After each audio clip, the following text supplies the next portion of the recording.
मायका से पहले ससुराल। भारती जी जब रोटी बना रही थीं तभी किसी ने दरवाजे की बेल बजाई। बेचारी भारती रसोई घर में अपने हाथों में लगे आटे से भरे हाथों के धोने तक लगातार दरवाजे की कुंडी बज रही थी। वह लगातार बोल रही थी, थोड़ा रुको, मैं आ रही हूँ। अब इस उम्र में वे भाग कर जा भी नहीं सकती दरवाज़ा खोलने के लिए। जैसे ही उसने दरवाज़ा खोला और सामने देखा तो उसकी बेटी अदिति दरवाजे की बाहर खड़ी थी। तब उसे आश्चर्य हुआ कि कुछ बताया भी नहीं, मैंने भी नहीं बुलाया तो अदिति अचानक कैसे आ गई। अपनी बेटी को देखकर भारती बोली, आने से पहले बताना तो चाहिए था, अकेले ही आई हो क्या? जमाई जी और बच्चे कहाँ हैं? भारती ने एक साथ कई सारे सवाल किए। तभी अदिति बोली, माँ, क्या कोई अपनी प्यारी इकलौती बेटी का ऐसे स्वागत करता है? मुझे लगा कि तुम मुझे अचानक देखकर बहुत खुश होगी और सबसे पहले मुझे गले लगा लोगी, पर यहाँ तो उल्टा ही हो रहा है।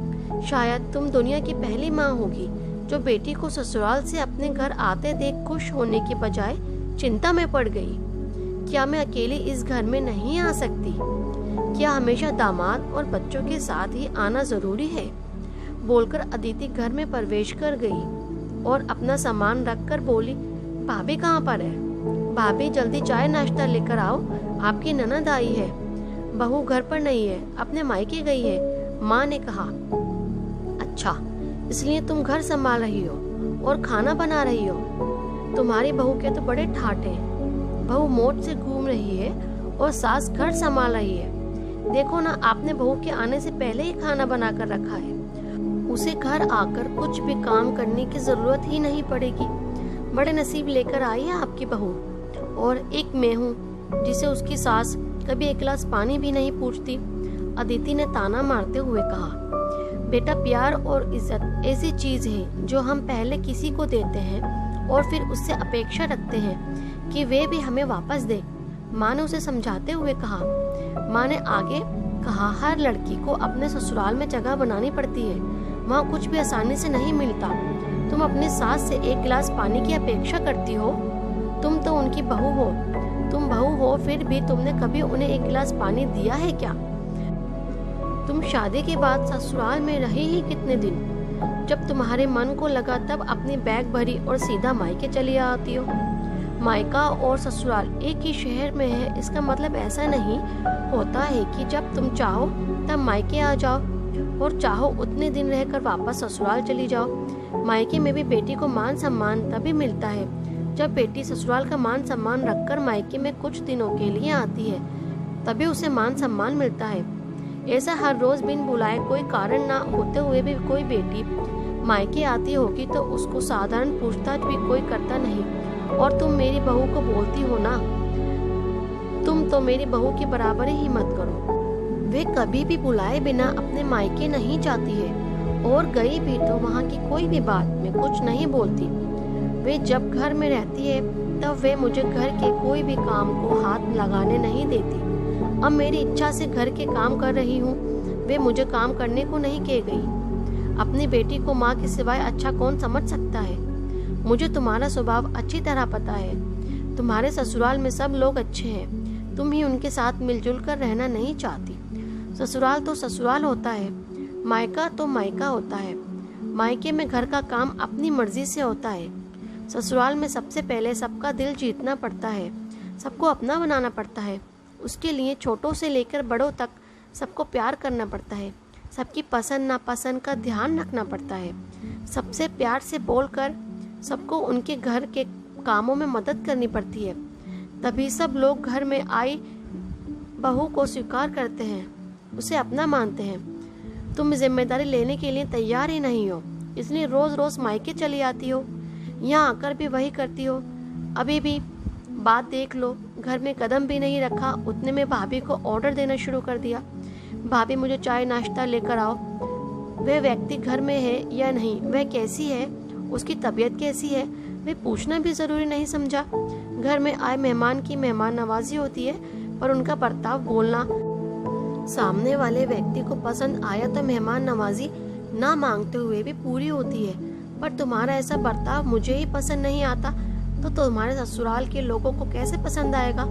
तुम बोलती हो ना मेरे बहू का बहुत ठाठ है, वो तो बात सही है। उसने यहाँ हमारा दिल जीत लिया है और हर एक के दिल में खुद की जगह बनाई है। वो रोज रोज तुम्हारे जैसे ससुराल के लोगों के साथ झगड़ा करके मायके नहीं जाती।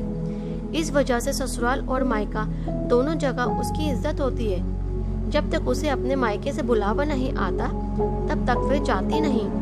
आज माँ ने ही अपनी बेटी को उसके बर्ताव की दोष दिखाए, क्योंकि उसे लगता था कि अपनी बेटी को अभी नहीं समझाया तो वे कभी नहीं समझेगी। तब तक बहू भी घर आई। उसने अदिति को देखते ही बोली, अरे दीदी आप कब आई? मुझे फोन किया होता तो मैं जल्दी घर आ गई होती ना।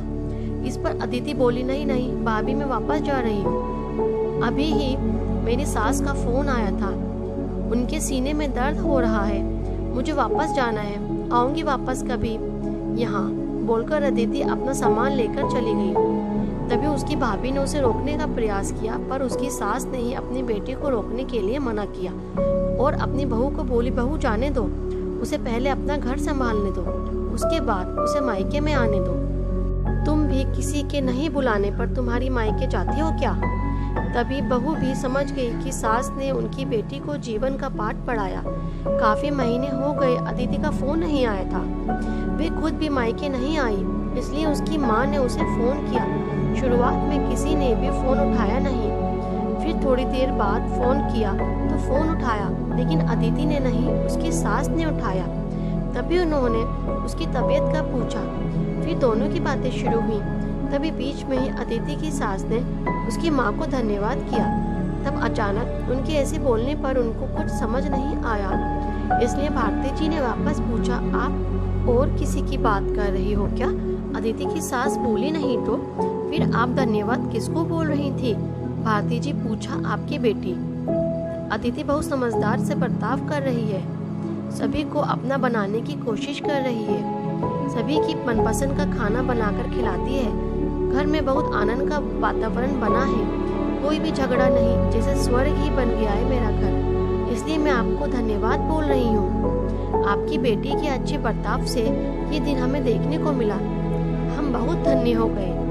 पहले हमें उसकी तरफ से कोई भी अपेक्षा नहीं थी, पर आपने उसे समझा कर भेजा और उसके स्वभाव में बदलाव आया। आज उसी अदिति को मायके जाना तो दूर की बात है, फोन पर बोलने के लिए भी उसके पास वक्त नहीं है, वह अपनी गृहस्थी में व्यस्त हो गई है। दोस्तों, सभी माँओं ने अगर अपनी बेटियों को ऐसा समझाया और उनको समझ आ गया तो किसी भी घर में झगड़ा होगा ही नहीं और कोई घर टूटेगा भी नहीं।